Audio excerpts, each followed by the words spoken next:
그런데 작은 차이 이것 때문에 그 친구들이 먼저 앞서 나갈 수 있었습니다. 저만 몰랐던 거예요. 왜 쉬쉬하죠? 이왕 보내기로 결심한 영어 유치원, 그렇다면 비싼 영어 유치원을 돈값하면서 다닐 수 있는 세 가지 방법에 대해 말해 보겠습니다. 그때 이것을 알았으면 얼마나 좋았을까요? 제가 후회하는 점입니다. 저는 지금 초육 아이를 키우고 있는 대치맘입니다. 제 아이가 영어 유치원을 다닐 시점으로 다시 돌아간다면 나는 어떻게 할까 제 자신에게 스스로 물었습니다. 영어 유치원이 비싼 만큼 최적 효율로 다녀야겠죠. 그래서 첫째, 알파벳과 간단한 영어는 미리 익히자입니다. 오해하지 마시고 여기에 간단한 영어라고 했습니다. 제가 앞서서 같은 유치원을 다닌 친구들이 3명이 있었다고 말씀드렸습니다. 그 친구 엄마들은 미리 영어 과외든 학습지든 영어 공부를 미리 자녀에게 시키고 영어 유치원을 보냈습니다. 왜냐하면 영어 유치원을 그냥 처음에 들어가면 뭐부터 하시는 줄 아세요? 알파벳, 대문자, 소문자 이거 공부하느라 2달은 갑니다. 선생님이 수업 중 프린트물을 나눠주고 뭐 이러시죠. 그럼 써보는 시간을 가져볼까요? 하고는 아이들이 수업 중에 알파벳을 쓰고 있습니다. 비싼 영어 유치원 시간에 말입니다. 그리고 같이 처음 들어온 친구들도 영어를 잘할까요? 지금 모두 알파벳을 배우는데요. 모두 못한다. 그래서 그 수준에 맞추기 위해서 유치원에 가면 선생님들이 어떻게 해요? 재밌게 하려고 합니다. 영어 유치원에서도 어때요? 일단 아이들이 적응하고 다녀줘야지 이득이지 않습니까? 그래서 크게 학습식으로 영어 공부를 하는 그런 구조는 아니다. 그러다가 좀 영어를 배웠다 싶으면 그제서야 영어 숙제가 주어지는데요.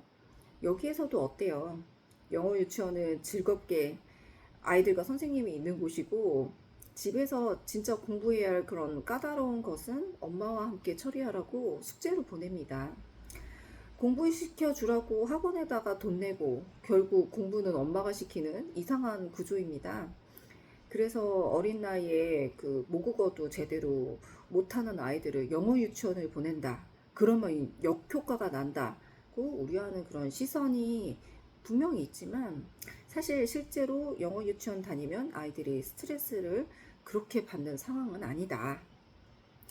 그리고 저는 알파벳을 익히는 것이 그 아라비아 숫자 있죠? 1, 2, 3 이런 정도를 익히는 학습 수준이라고 생각하고 그 정도가 외국어여서 아이가 스트레스를 받을 정도는 전혀 아니라고 생각합니다.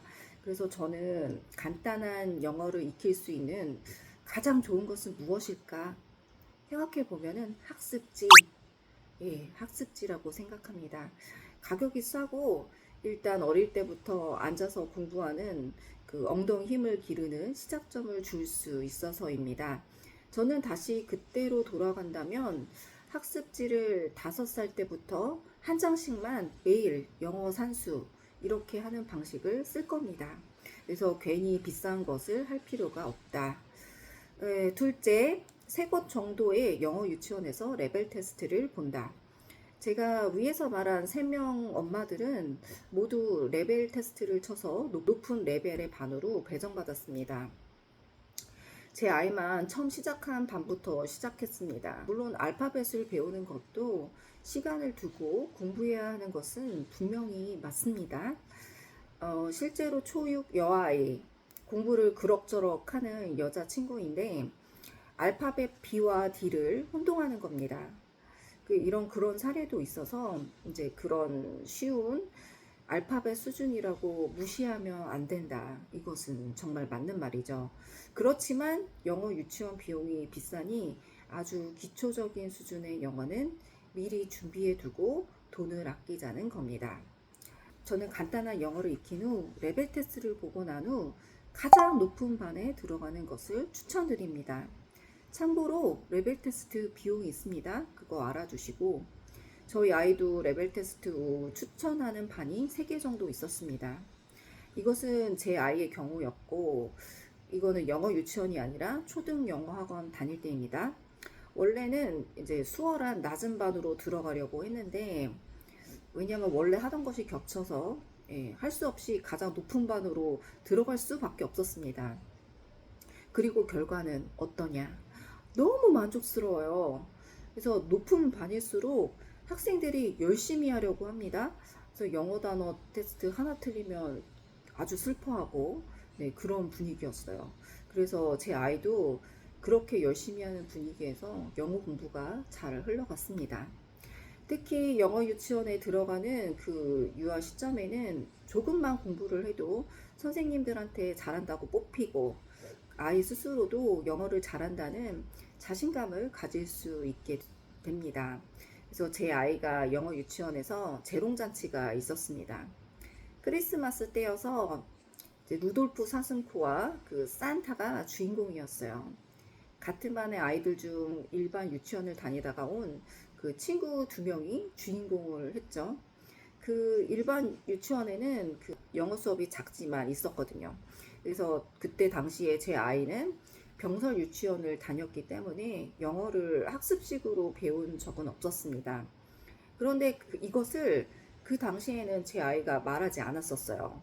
그런데 어느 날 제 아이가 초3 정도가 되던 그때 그 일이 너무 이상했다고, 그리고서 초6이 된 시점 3년 동안 그 말을 하고 있습니다. 그래서 자기가 영어를 잘하고 자신감이 있는데 왜 내가 그때 주인공이 아니었냐는 거죠. 예, 그래서 종합해 보면 어릴수록 작은 차이의 학습이 자기 효능감을 높이는 계기가 될 수 있다는 것을 덧붙이고 싶습니다. 저희 아이는 병설 유치원을 다니다가 영어 유치원으로 옮긴 케이스였습니다. 그래서 대치동에서는 병설 유치원은 들어가기가 쉽고 자리가 잘 나는 편입니다. 그렇다고 병설 유치원이 나쁘다는 의미는 절대 아닙니다. 오해 마시고, 왜냐하면 모두들 이제 돈이 들어가더라도 공부를 시키는 방향으로 가야 한다고 생각하기 때문입니다. 그래서 병설 유치원에 자리가 좀 나는 편입니다. 그래서 또 병설 유치원은 가격이 공짜죠. 그래서 병설 유치원을 다니면서 가외든 학습지든 미리 영어 공부를 시키고, 그 후에 레벨 테스트를 보고 영어 유치원으로 좀 더 높은 반으로 들어가는 것. 이게 최적 효율, 돈값 아끼는 영어 유치원 다니는 좋은 방법일 수 있습니다. 그래서 5세에서 7세 유치원 다니는 그 3년 기간을 통틀어서 교육비 들어가는 것을 계산해 보면 이런 전략으로 병설 유치원을 다니다가 영어 유치원으로 옮기는 전략이 좋을 수 있다. 네, 그거 말씀드리고, 간혹 중간에 그 내 아이만 레벨 테스트 보고 들어갔고 이미 그 반에 있는 친구들은 서로 친할 텐데 자기 아이가 적응 못하면 어떡하냐라고 물으신다면, 네, 저는 개인적으로 그 유치원 정도의 나이라면 새로 보는 친구에 대한 낯설음이 상당히 적은 시점이라고 봅니다. 그래서 유치원 정도의 나이에서 친구 문제는 새롭게 시작할 수 있는 그런 때입니다. 그래서 그런 걱정은 일단 접어두시라고 말씀드리고 싶습니다. 셋째, 무조건 학습식 유치원으로 간다. 제 아이는 조금은 학습식인 그런 영어 유치원을 다녔습니다. 실제로 이땡땡 영어 유치원을 1년 반 동안 대치동에서 다녔습니다. 제 아이가 실제로 영어 유치원을 다닌 모습을 보면 진짜로 아이들이 영어 유치원에 가서 공부를 엄청 열심히 해서 스트레스를 받을까? 라는 그 질문에 대한 대답은 제가 보기에는 그 스트레스 수준은 일반 유치원이나 학교에서 아이들이 단체 생활의 규정을 따라야 할 때 받는 그 정도의 스트레스라고 보여집니다. 하지만 모국어가 아닌 외국어를 어린 나이에 학습하는 것이 오히려 역효과가 난다는 견해가 있죠. 이거는 영어뿐만이 아니라 수학도 포함입니다. 그래서 아이들이 역효과 없이 공부를 즐겁게 익힐 수 있다는 이른바 놀이식 학습법이 있죠. 예, 정말 그럴듯합니다. 그의 대표적인 예, 모은 땡땡땡 교구. 한 번 사는데 100만 원이 넘기도 합니다. 네, 저는 그거 한 두세 번 샀어요. 그래서 예를 들어서 산수 개념을 익히는데 낮게 10개, 낮 100개, 1000개 뭐 이런 거를 교구를 만지면서 아, 이 정도 분량이 10개구나. 이 정도 분량은 100개구나. 이 정도 분량은 1000개구나. 이런 식으로 분량을 손으로 만져보면서 아, 그 분량을 감으로 네, 이렇게 달라진다는 것을 체험하면서 공부하는 것이 바로 놀이식 학습법입니다. 그래서 이렇게 비싸게 샀는데 정말 효과가 있었냐고요? 이거 그리고 엄마가 직접 집에서 이거 교육할 수 있을까요? 이것도 선생님을 네, 붙여서 교육을 해야 되는데 그때 당시에 선생님 붙이기도 그 회사 내부에 무슨 문제가 있다고 그래가지고 굉장히 늦어지고 그래서 그때 당시에 굉장히 제가 스트레스도 많이 받았습니다. 그래서 진짜 효과가 있었냐고요? 그래서 제가 지금 아이가 초육이 된 이 시점에서 말씀드리면 저는 정말 비싸기만 하고 아 이건 진짜 아니다 라고 네, 강력히 생각합니다. 아, 이럴 줄 알았으면 진짜 학습지 뭐 이거를 5살 때부터 시킬 걸 그랬다 이런 후회가 듭니다. 학습지가 더 싸고 효과가 있었겠다라는 생각을 저는 하죠. 현실에서 솔직히 영어 또는 수학을 잘한다는 것은 네, 뭐로 측정하나요? 일단 점수가 있어야 되고 그 점수가 있어야지 그 다음에 세부적인 플러스 그 알파를 보는 겁니다. 무슨 과목이든 일단 필기로 점수가 있어야지 된다는 겁니다. 그래서 일단 펜을 잡고 종이에 시험을 보는 것이 우선입니다. 세상의 모든 시험이 다 그렇죠. 그래서 아이들도 처음부터 공부라는 것은 이런 식으로 하는 것이다. 이거를 학습지로 앉아서 펜 잡고 쓰면서 아주 어릴 때부터 습관화해야 합니다. 아이에게 처음에는 놀이식으로 한 다음에 아 이제 좀 컸으니까 이제 학교 갈 때 됐으니까 7세쯤이죠. 학습식으로 이제 바꿔야 될 때다라고 해서 그 공부 방식을 놀이식에서 학습식으로 바꾸잖아요. 그러면 그 방식이 그 공부 방식이 잘 먹힐까요? 아이에게? 그러니까 즉 좀 더 어릴 때는 놀이식으로 했다가 좀 더 컸다고 학습식으로 공부 방식을 바꾸면 아이가 금방 학습식으로 적응을 할까요? 안 된다. 처음부터 학습식으로 가야 한다. 어차피 학습식 공부 방식으로 갈 수밖에 없다. 그러니 어릴 때부터 학습식으로 공부를 시키자. 이것이 제가 돈만 많이 쓰고 후회했던 점입니다.